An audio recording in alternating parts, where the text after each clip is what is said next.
Duhere ku icwa ry'abatutsi bari baturiye ikigo cya gisirikare cya Bigogwe.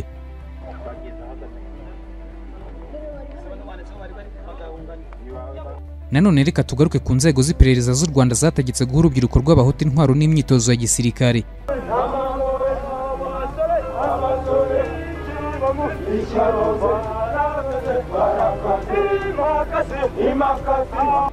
Turebe ku icwa ry'abatutsi barenga 500 mu Bugesera.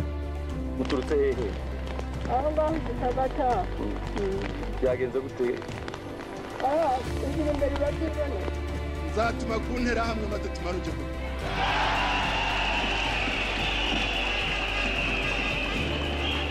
Itegurwa n'ishyirwa mu bikorwa ry'umugambi wa jenoside yakorewe abatutsi mu Rwanda.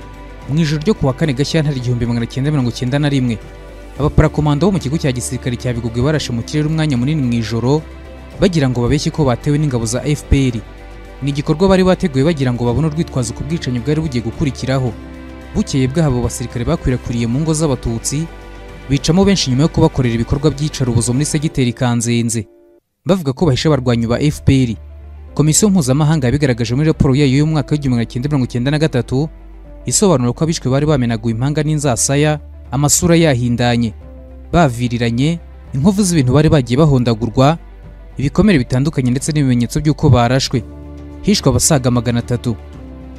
Nanone reka turebe icwa ry'abatutsi 277 muri prefegitura za Ruhengeri na Gisenyi. Kandi komisiyo mpuzamahanga y'ubucukumbuzi yarihuye n'urugaga mpuzamahanga rw'amashyirahamwe haranira uburenganzira bwa muntu muri Mutarama mu mwaka w'1993 yakoze icukumbura ku bwicanyi bwakorewe mu Rwanda. Yavumbuye ibyo byinshi byari byagiye bijugunywamo imirambo y'abatutsi b'Abagogwe bicwaga n'ubutegetsi bwariho. Iyi komisiyo yari igizwe n'impuguke 10 zituruka mu bihugu bitandukanye, zirimo Jean Carbonare w'Umufaransa ari nawe wari uyoboye iryo tsinda, Philippe Dahinden w'Umusuwisi, René Denisseguye wo muri Cote d'Ivoire, Alison Desforge wo muri Leta Zunze Ubumwe za Amerika, Eric Gile w'Umubirigi, William Shabas w'Umunyakanada, Haridou Ouedraogo muri Burkina Faso, André Paradis w'Umunyakanada, Ren Odink w'Umuholandi na Paul Dodimvare w'Umubirigi. Icukumbura ryakozwe n'impuguke z'iyi komisiyo ryagaragaje ko muri Werurwe mu mwaka w'1991 honyine hishwe abatutsi 277 muri Gisenyi na Ruhengeri. Iyo komisiyo yagaragaje ko abenshi muri abo bishwe bari abantu bakiri bato kandi ko bapfuye kubera ibikomere bitandukanye byo mu maso no mu mutwe byatewe n'ibikoresho bitemana bagiye bahondagurwa. Ubwo bwicanyi bwabereye muri komine zitandukanye zo muri prefegitura za Ruhengeri zirimo komine Nkuri, Kinigi, Mukingo na prefegitura ya Gisenyi muri komine Gaseke, Giciye, Karago, Mutura, Kanama na Rwerere. Iyi komisiyo yagaragaje ko abayobozi ba gisivile n'abagisirikare bagize uruhare muri ubwo bwicanyi barimo Prefe wa Ruhengeri Charles Nzabagerageza ndetse n'uwa Gisenyi Cosima Bizimana hamwe na baburugumesitiri b'amakomine yakorerwagamo ubwo bwicanyi. Prefe Nzabagerageza ari mubyara wa Perezida Habyarimana Juvenal kandi yari yarashakanye na mubyara wa Gatakanzi bw'umugore wa Habyarimana. Iyi komisiyo yanagaragaje kandi uruhare ruzigwa rw'abandi bayobozi bari bakomeye muri leta, barimo Minisitiri Joseph Nzirorera, Koloneli Elisa Gatwa wari umujyanama wa Perezida Habyarimana na muramu we Proteze Gira Nyirazo. Aha twabibutsa ko ubwicanyi muri kariya gace bwari bwaratangiye mu kwezi k'Ukwakira mu mwaka w'1990 nyuma y'uko FPR yari imaze gutangiza urugamba rwo kubohora igihugu, aho muri superefegitura ya Ngororero honyine abatutsi basaga 362 bishwe nk'uko bigaragazwa na raporo ya serivisi z'ubutasi z'u Rwanda muri icyo gihe. Reka turebe ku binyoma bya leta ya Habyarimana ku bwicanyi yakoreraga abatutsi muri Ruhengeri na Gisenyi kuva mu mwaka w'1990. Igihe leta ya Habyarimana yicaga abatutsi muri prefegitura ya Ruhengeri na Gisenyi, abantu ntibari bemerewe kuhagira keretse abakozi ba prefegitura, abasirikare n'abakozi bo mu nzego z'umutekano bakoraga ubwo bwicanyi. Abanyamakuru nabo bawujwe kugira haberaga ubwicanyi keretse abanyamakuru ba Radio Rwanda n'ab'ikinyamakuru Kangura. Ibi birasobanura impamvu ubwicanyi bwakorwaga na leta ya Habyarimana bwatinze kumenyekana. Mu kiganiro cyahise kuri Radio Rwanda tariki ya 12 z'ukwezi kwa gatatu mwaka w'1991, abategetsi ba prefegitura ya Ruhengeri nabo bakoraga ubwo bwicanyi bavuze ko nta mvuru z'amoko zari muri iyo prefegitura. Umuyobozi w'amashuri abanza muri iyo prefegitura yavuze ko abarimu be bose bari mu kazi kandi ko nta n'umwe ubura. Nyamara abarimu b'abatutsi bose barafunzwe, biswe bya nyirarureshwa ko ari ibyitso nyuma baricwa. Kubera ko ikinyoma cyari kimaze kumenyekana, abari ku isonga y'ubwicanyi bemeye ko hari abatutsi bapfuye, babeshya ko bapfuye barwanira inkotanyi abandi ngo bajyanye nazo. Iki kinyoma nicyo Habyarimana nawe yakomeje kubwira amahanga nk'uko yabigaragaje mu ibaruwa yandikiye komisiyo y'uburenganzira bwa muntu y'umuryango w'abibumbye. nta perereza ryigeze rikorwa kuri perefe wa perefegitura ya Ruhengeri Charles Nzabagerageza yatumije inama y'umutekano ya perefegitura avuga ko nta perereza rigomba gukorwa, ko nta mpamvu yo kuzikura ibintu byibagiranye bishobora gushoza imvururu mu baturage. Nanone reka tugaruke ku nzego z'iperereza z'u Rwanda zategetse guha urubyiruko rw'abahutu intwaro n'imyitozo ya gisirikare.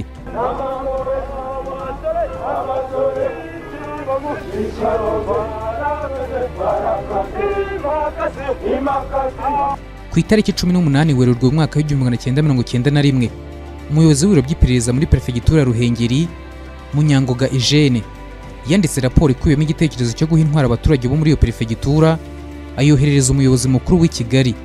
Muri iyo raporo Munyangoga avuga ko urubyiruko rufite hagati y'imyaka 18 na 25 rufite imbaraga n'ibigango ngo rwagombye guhabwa imyitozo ya gisirikare hifashishijwe abategetsi bo mu nzego z'ibanze, burugumesitiri, konseye na ba responsable ba serire. Raporo ikomeza ivuga ko nyuma y'iyo myitozo urwo rubyiruko rugomba kugaruka iwabo ku ivuko rugahabwa intwaro, ariko rugakomeza kwambara imyenda isanzwe. Munyangoga yatangaga umurongo ko icyo gikorwa gihera ku makomini yegereye umupaka w'u Rwanda na Uganda ariyo Kinigi, Nkumba, Kidaho na Butaro, ndetse akanavuga ko segiteri zagombaga kwibandwaho muri ubu buryo bukurikira: komini Kinigi, Nyarugina, Bisate, Kanyamiheto, Nyabisinde, Kabwende, Kagano na Gasiza. Naho muri komini Nkumba, Gatete, Musanzu na Rutambo. Muri komini Kidaho, Gitaraga, Burambi, Cyanika, Butenga na Kagogo. Naho muri komini Butaro, Rugendabase, Rutovu, Kandoyi, Butandi na Buhita. Bwa mbere Munyangoga yakoresheje ijambo milisi kuri urwo rubyiruko, avuga ko bizagira akamaro cyane mu kunganira ubutegetsi bwa leta n'igisirikari, ngo kandi nta kintu kinini bizasaba leta kuko nta mushahara izabatangaho. Yasabaga ko abo bantu bashinga ubuyobozi bw'ingabo z'u Rwanda kugira ngo bakoreshe mu bikorwa zikeneye. Yongeyeho ko igikorwa nk'icyo ngo kizaca intege inkotanyi, ngo kuko zitwikira ijoro zije kwiba no kwica, ngo zikaba zitazongera kubitinyuka igihe zizaba zizi ko hari insoresore mu baturage zifite imbunda kandi zahawe imyitozo ya gisirikare. Iyo raporo ikomeza ivuga ko muri Ruhengeri ariho hakwiye gutangirira icyo gikorwa, hanyuma baramuka babonye ko kigenda neza kigakwirakwizwa mu yandi maperefegitura yose y'u Rwanda, uhereye ku yegereye imipaka y'amajyaruguru n'iburasirazuba, ni ukuvuga Gisenyi, Byumba na Kibungo. Iyo nyandiko isoza ivuga ko ba burugumesitiri bagomba gukangurirwa icyo gikorwa, bagafatanya n'abakuru b'ingabo kukinoza no kugishyira mu bikorwa mu buryo bwihuse. Iyi gahunda yarafashe kuko interahamwe n'impuzamugambi zari zihujwe no kwanga abatutsi zashinzwe hose mu gihugu zihabwa imyitozo ya gisirikare n'intwaro, bityo zifatanya n'abasirikare n'abajandarume gutsemba abatutsi hose mu gihugu. Noneho reka turebere hamwe iby'ingenzi byaranze itegurwa rya jenoside yakorewe abatutsi mu mwaka w'1992. Duhere ku itangwa ry'intwaro zo kurwanya abatavuga rumwe n'ubutegetsi. Tariki ya 8 Mutarama mu mwaka w'1992, amashyaka ataravugaga rumwe n'ishyaka ryari ku butegetsi rya MRND yakoresheje imyigaragambyo mu mujyi wa Kigali, Butare na Gitarama. Ayo mashyaka yamaganaga uburyo Perezida Habyarimana n'ishyaka rye bari bakomeje kubangamira ibiganiro ku mishyikirano y'amahoro no kugabana ubutegetsi yaberaga Arusha muri Tanzania, kandi Habyarimana yari yaremeye ko agiye guhindura guverinoma akanashyiramo abo mu mashyaka ataravugaga rumwe na MRND. Habyarimana icyo gihe kuko yahinduye guverinoma ku itariki 30 z'ukwezi k'Ukuboza mu mwaka w'1991, ayishinga Minisitiri w'Intebe Sylvestre Nsanzimana, ariko ba minisitiri hafi ya bose bashyizwemo bari abo muri MRND, usibye umwe gusa ariwe Gaspard Ruhumuriza wakomokaga mu ishyaka rya PDC. Mu guhangana n'iyi myigaragambyo y'amashyaka, Perezida Habyarimana yategetse ko haturanwa abasore b'abahutu b'intarumikwa bo muri MRND bagahabwa imyitozo n'imbunda zo kujya bahangana n'abo yitaga ibyitso by'inkotanyi n'abatavuga rumwe n'ubutegetsi bwe. Hatanzwe intwaro zirenga 300 zagiye zikoreshwa mu bikorwa by'ubwicanyi n'urugomo. Tujye ku ishingwa ry'ikinyamakuru Interahamwe. Muri Mutarama mu mwaka w'1992 nibwo hashinzwe ikinyamakuru cyitwaga Interahamwe kiragishamikiye kuri MRND, kikayoborwa na Robert Kajuga wari umuyobozi w'Interahamwe ku rwego rw'igihugu. Iki kinyamakuru hamwe n'ibyitwa Kangura, Kamarampaka, La Medaille Nyiramacibiri, Eco de Mille Collines, Umurwanashyaka, Eriteremu n'ibindi, kiri mu byakwirakwije urwango n'ubukangurambaga bwa jenoside mu bahutu b'abahezanguni. Reka noneho turebe itangwa ry'intwaro mu baturage muri perefegitura ya Byumba.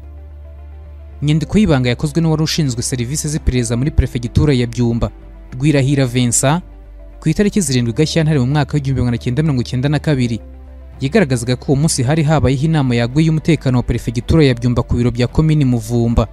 Abayitabiriye bagejejweho ko gahunda bise yo kwirwanaho kw'abaturage, autodefense civile, ihagaze mu karere k'Umutara nyuma y'uko Minisiteri y'Ingabire kuri intwaro 300. Izo ntwaro zatanzwe mu buryo bukurikira: 76 zahawe komine Muvumba, 40 zihabwa komine Kivuye, izindi 40 zihabwa komine Kiyombe, naho 24 zihabwa Cyumba.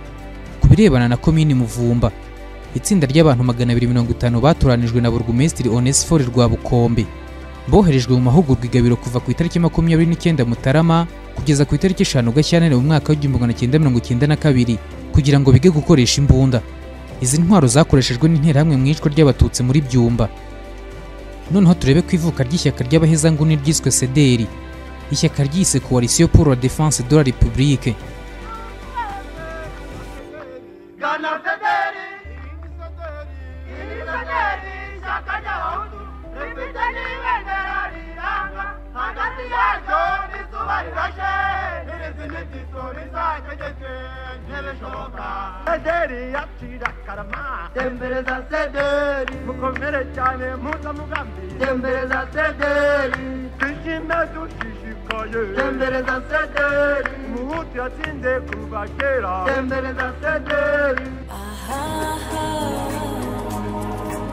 Intsinzi TV. CDR ryagize uruhare runini cyane mu bukangurambaga bwa Jenoside, haba mu kuyitegura no gushishikariza abahutu gushyira hamwe bakica abatutsi. Igitekerezo cyo gushinga CDR cyatangiriye mu nama zitandukanye zabereye mu yari Kaminuza Nkuru y'u Rwanda, ishami rya Nyakinama, zateranye ku itariki 22 Ukuboza mu mwaka wa 1991, ku wa 5 Mutarama mu mwaka wa 1992 no ku wa 17 Mutarama muri uwo mwaka wa 1992. Izi nama zahuje agatsiko k'intagondwa z'abahutu b'intiti bakoraga mu buyobozi bw'inzego zitandukanye za leta, bakomokaga muri Perefegitura ya Gisenyi na Ruhengeri, bari bahujwe n'urwango ku batutsi. Aka gatsiko kise Cercle de République Progressiste kari kayobowe na Charles Nderihe Ntaho Ntuye wakomokaga muri komine Cyabingo muri Ruhengeri, akaba yari umuyobozi mukuru w'umushinga wo guteza imbere ubuhinzi muri Gikongoro, PDG cyangwa se Projet de Développement Agricole de Gikongoro. Ku itariki 22 z'ukwezi kwa kabiri mu mwaka wa 1992, inama yo kwemeza ishingwa rya CDR yateraniye muri Hotel Village Urugwiro i Kigali, ihuza abantu 10 b'intagondwa batangaza ku mugaragaro ko bashinze ishyaka rya Coalition pour la Défense de la République, CDR mu Gifaransa, naho mu Kinyarwanda baryita impuzamugambi ziharanira Repubulika. Abo bantu ba mbere bashinze CDR muri iyo nama ni Bucyana Marite, Nahimana Theoneste, Misago Rutegesha Antoine, Mugimba Jean Baptiste, Uwamariya Beatrice, Higiro Celestin, Nzaramba Celestin, Akimanizanye Emmanuel, Hitimana Tanaze na Simbize Stanislas. Aba bantu bazahora bibukirwa ku bugome ndengakamere ishyaka bashinze ryakuriye u Rwanda muri Jenoside yahitanye abatutsi barenga miliyoni hagati y'Amata na Nyakanga mu mwaka wa 1994. Noneho reka turebe ku ishyirwaho rya komite iyobora ibikorwa bya autodefense civile.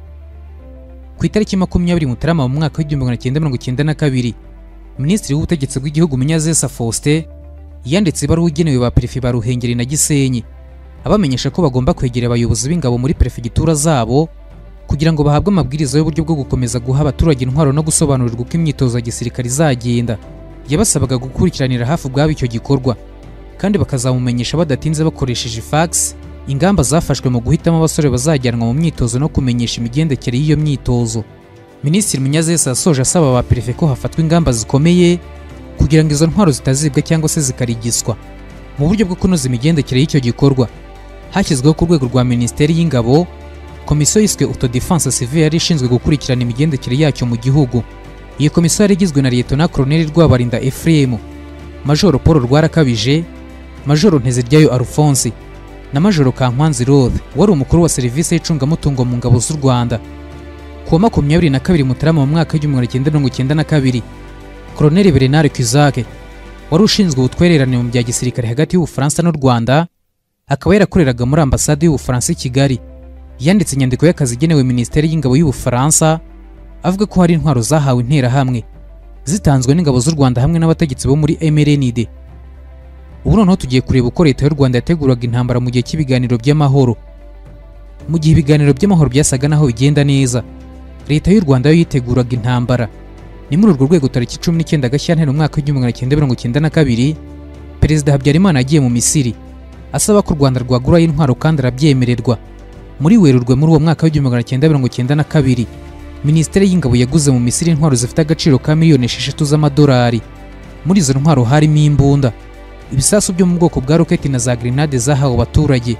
Ibi birerekana ko nubwo Habyarimana ajyaga mu biganiro by'amahoro atarafite gahunda yo kubahiriza ibyari kuyavamo, ko ahubwo yiteguraga gukomeza intambara no gukomeza gutegura jenoside. Ni nabyo yivugiye muri mitingi yakoreye mu Ruhengeri ku itariki 17 z'ukwezi kwa mbere. Muri uwo mwaka w'1992 atangariza abarwanashyaka ba MRND ko atemera ibiva mu mishyikirano y'amahoro, abyita ko ari ibipapuro, ko amahoro atava mu bipapuro. Yongeyeho ko kuri we igihe nikigera azakora ku nterahamwe ze yazambitse maze bakamanuka mu giturage.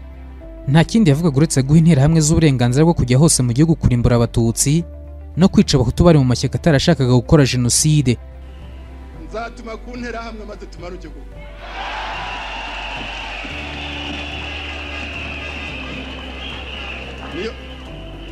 Niyo mpamvu nsaba Secretariat National, niyo mpamvu nsaba umunyamabanga mukuru wacu kumvikana n'abacuruzi kugira ngo dushake ibitambaro by'interahamwe.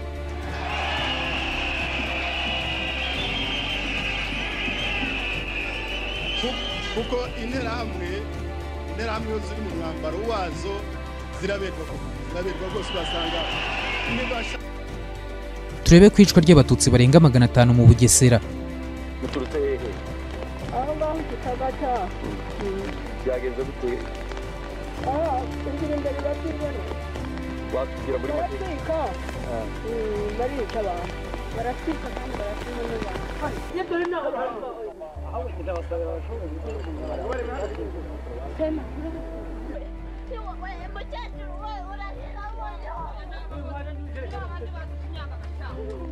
Ijoro ryo ku itariki enye rishyira tariki ya 5 Werurwe muri uwo mwaka w'1992 ryaranzwe n'ubwicanyi bukomeye bw'abatutsi mu Bugesera. Ubu bwicanyi bwakozwe n'interahamwe zifatanyije n'abasirikare barindaga umukuru w'igihugu ndetse n'abasirikare bo mu kigo cya gisirikare cya Gako. Ubu bwicanyi bwabanjirijwe n'itangazo rishishikariza abahutu kwica, ryasomwe kuri Radio Rwanda ku itariki 3 Werurwe mu mwaka w'1992, risomwe n'umunyamakuru Bamwanga Jean Baptiste, abitegetswe na Nahimana Freddy nicyo gihe wari umuyobozi w'ikigo cy'igihugu cy'itangazamakuru Orinfor. Bamwanga asomye iyo nyandiko mpimbano yavuze ko yaratangajwe n'ubuyobozi bukuru bwa FPR, kandi ko yagaragazaga amazina y'abayobozi bakuru bo mu butegetsi bwa Habyarimana, ngo FPR yashakaga kwica bifashijwemo n'ibyitso byayo by'imbere mu gihugu. Bamwanga yavuze ko iyo nyandiko yari yavumbuye Nyamata ku mucuruzi w'umututsi witwaga Gahima François, wari perezida w'ishyaka riharanira ukwishyira ukizana PL muri ako gace. Mu by'ukuri aya makuru mahimbano yari uburyo buziguye bwo gushishikariza abahutu gukora ubwicanyi ku batutsi. Imibare yatanzwe na komisiyo yashyizweho na Perefegitura ya Kigali tariki ya 5 Gicurasi muri uwo mwaka w'1992 ku bantu bahitanwe ndetse n'ibintu byangijwe igaragaza ibi bikurikira. Muri komini Kanzenze abantu bishwe ni 36, inzu zo guturamo zatwitswe ni 309, naho ibikoni byatwitswe ni 573, mu gihe amatungo yaburiwe irengero harimo inka 165, ihene 268 n'ingurube 2. Muri komini Ngenda abantu bishwe ni 36, inzu zo guturamo zatwitswe ni 74, naho ibikoni byatwitswe ni 119, mu gihe amatungo yaburiwe irengero harimo inka 112, ihene 111 n'ingurube 16. Muri komini Gashora abantu bishwe ni 84, inzu zo guturamo zatwitswe ni 216, ibikoni byatwitswe ni 288, amatungo yaburiwe irengero harimo inka 188, ihene 325 n'ingurube 28. Raporo yagaragazaga ko abantu 16,239 bari baravuye mu byabo bahungira ku nyubako zinyuranye za leta n'iz'amadini Nyamata, Maranyundo, Ruhuha, Musenyi, Karama, Gitagata, Mayange, Rango, Ntarama, Murago, Kigusa na Kayenzi. Komisiyo yari igizwe na François Karera, Superefe ari nawe wari uyikuriye, hakaba kandi Dansira Mukarushema, Superefe muri Perefegitura ya Kigali, hakaza na Juma Gasana, Superefe wa Superefegitura ya Kanazi muri Nyamata, hakaza na Gracien Mwongereza, Vice Perezida w'urukiko rwa mbere rw'iremezo rwa Nyamata, Daniel Shumbusho, Substitute wa Procureur muri Parike ya Nyamata, Dominique Muhawe n'Imana, ushinzwe serivisi z'ubutasi muri Superefegitura ya Kanazi, Bernard Gatanazi, Burugumesitiri w'agateganyo wa komini Kanzenze. Uretse ko iyi komisiyo yari igizwe n'abakozi ba leta gusa, barimo bamwe muri bo bagize uruhare ku buryo bugaragara muri ubwo bwicanyi, bigaragara neza ko yari ifite aho ibogamiye.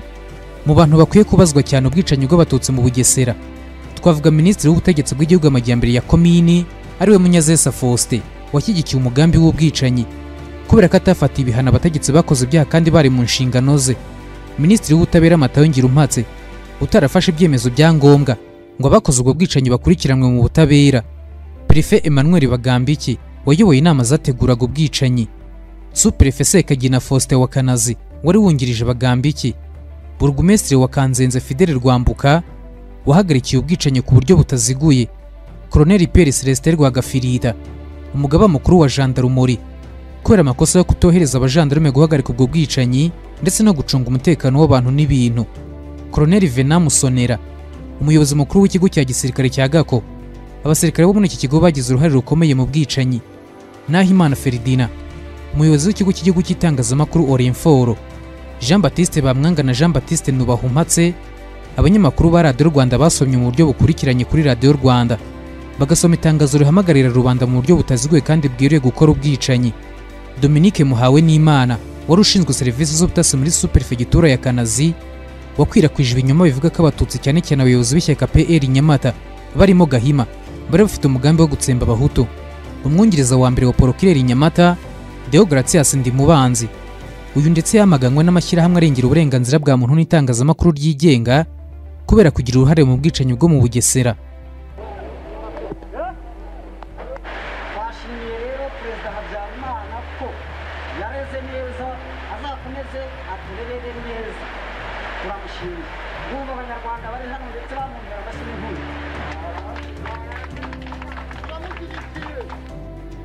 Iki gice cya mbere ku biganiro bijyanye no kubagezaho bimwe mu bikorwa byaranze itegurwa rya Jenoside yakorewe Abatutsi kuva mu mwaka w'1991 kugeza mu mwaka w'1994 ubwo yashyirwaga mu bikorwa. Ngisoreje aha ngaha nshimira mwese twabanye hasigaye naho utaha mu bindi biganiro byacu.